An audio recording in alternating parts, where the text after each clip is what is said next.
Hello students, आज हम हिंदी में कक्षा 5 में कविता 9 एक माँ की बेबसी कविता की पुनरावृत्ति करेंगे। बच्चों, ये कविता आप पहले भी पढ़ चुके हो। आज इस पाठ की आप पुनरावृत्ति करेंगे।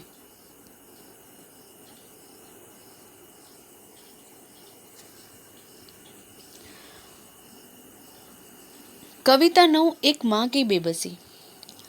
बच्चों, इस कविता का जो भावार्थ है वो पहले मैं आपको बता देती हूँ।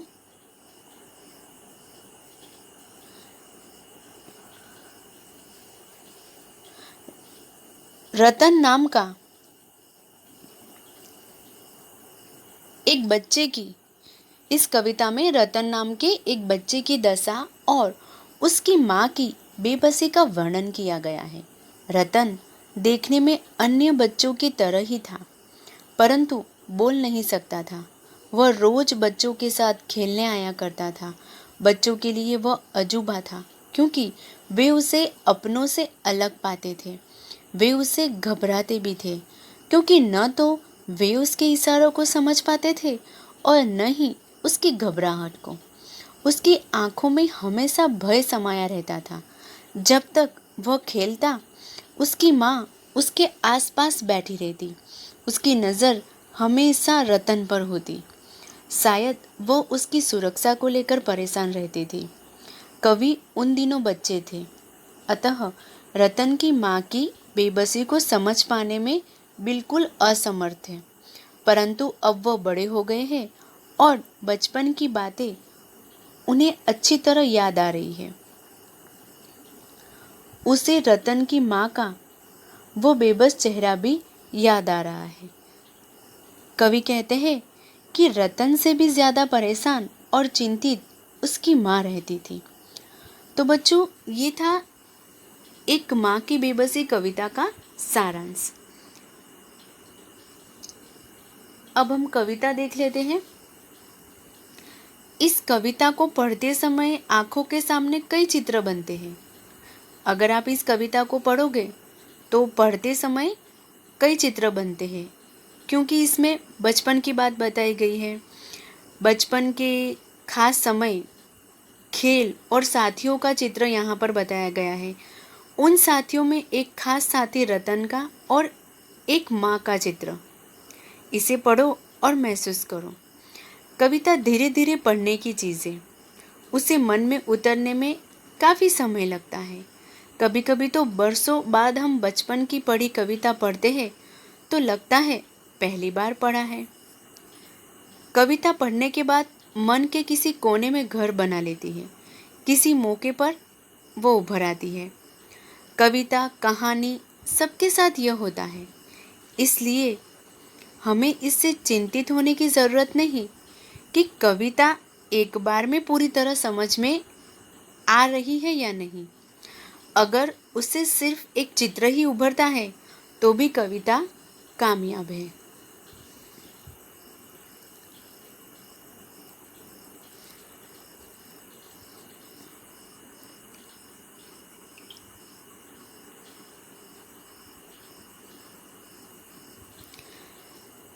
न जाने किस अदृश्य पड़ोस से निकलकर आता था वो खेलने हमारे साथ। रतन, जो बोल नहीं सकता था, खेलता था हमारे साथ, एक टूटे खिलौनों की तरह। देखने में हम बच्चों की ही तरह था। वह भी एक बच्चा, लेकिन हम बच्चों के लिए अजूबा था, क्योंकि हमसे भिन्न था। न जाने किस अदृश्य पड़ोस से, अदृश्य यानी जो दिखाई न दे, अजूबा यानी विचित्र, भिन्न यानी अलग। रतन नाम का एक बच्चा है जो बोल नहीं पाता है। वह रोज हम बच्चों के साथ खेलने आता है। वह हमारे साथ खेलते समय एक टूटे खिलौनों की तरह लगता है। देखने में रतन बिल्कुल हमारे जैसा एक बच्चा है, लेकिन हमसे अलग है, क्योंकि वह बोलने में असमर्थ है। शायद इसीलिए हमारे लिए वह अजूबा है।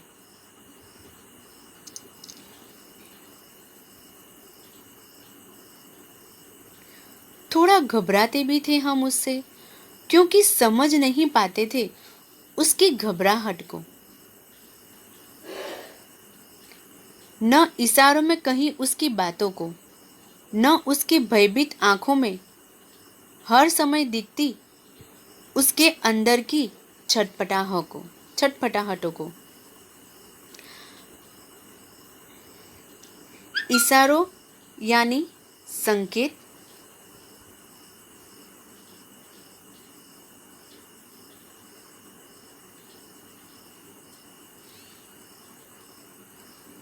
भयभीत यानी डरा हुआ, और छटपटाना मतलब बेचैनी।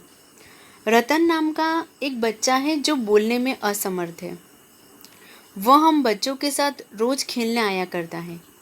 हम उससे थोड़ा घबराते थे, क्योंकि न तो हम उसकी घबराहट को समझ पाते थे, न ही उसके इशारों को। वह इशारों में बहुत सारी बातें कह जाता, लेकिन हम उन्हें बिल्कुल नहीं समझ पाते। उसकी आंखों में हमेशा एक भय समाया रहता था। हम उसे भी नहीं समझ पाते थे। जितनी देर वह रहता, पास बैठी उसकी माँ निहारती रहती उसका खेलना। अब जैसे जैसे कुछ बेहतर समझने लगा हूँ, उनकी भाषा जो बोल नहीं पाते हैं, याद आती रतन से अधिक उसकी माँ की आंखों में झलकती उसकी बेबसी।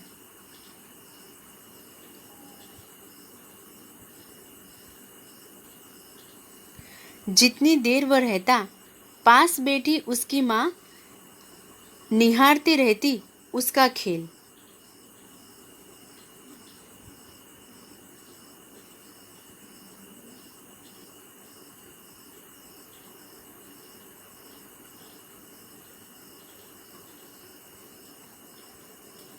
अब जैसे जैसे कवि कहते हैं कि अब जैसे जैसे कुछ बेहतर समझने लगा हूँ, उनकी भाषा जो बोल नहीं पाते, उनकी भाषा को अब कुछ बेहतर मैं समझने लगा हूँ।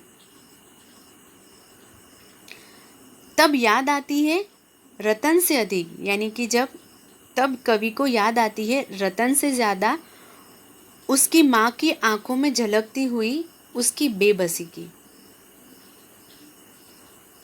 तो बच्चों, ये था माँ की बेबसी कविता। अब हम इसी कविता की एक्सरसाइज यानी कि प्रश्नों के उत्तर भी देख लेते हैं।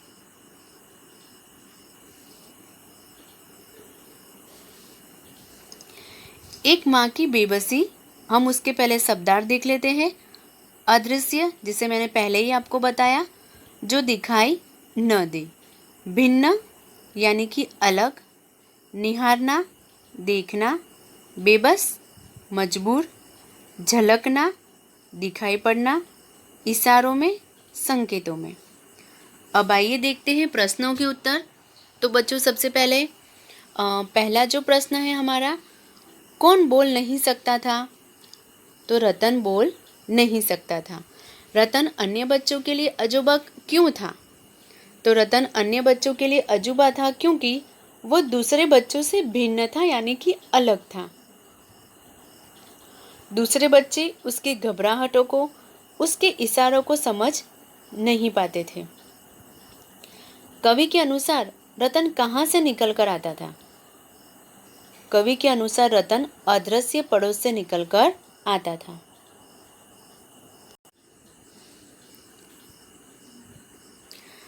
रतन का खेल कौन निहारता रहता था?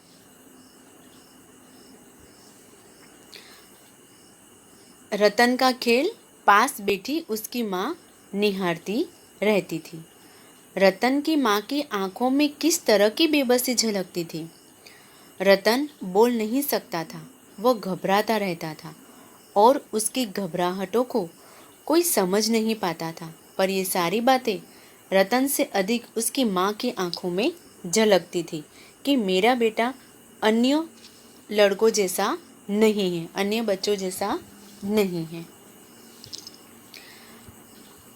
रिक्त स्थानों की पूर्ति कीजिए। तो बच्चों पहले रिक्त स्थानों की पूर्ति हम लोग देख लेते हैं। सबसे पहले है अदृश्य पड़ोस से डैश निकल कर आता था। तो अदृश्य पड़ोस से रतन निकल कर आता था। रतन एक डैश की तरह था। रतन एक टूटे खिलौनों की तरह था। रतन की आंखों में हमेशा भय दिखाई देता था। डैश की आंखों में हमेशा भय दिखाई देता था। तो रतन की आंखों में हमेशा भय दिखाई देता था।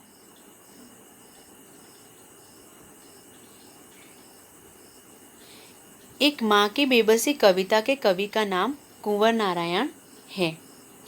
निम्नलिखित शब्दों का प्रयोग करके वाक्य बनाइए। तो सबसे पहला है खेल, यानी कि जो शब्द दिए गए हैं उस शब्द पे से आपको क्या बनाना है, वाक्य बनाना है।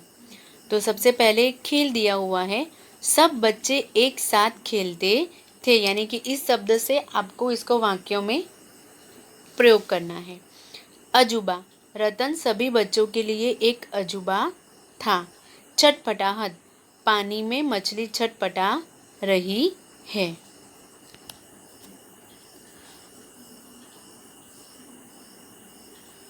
तो बस बच्चों, आज के लिए इतना ही।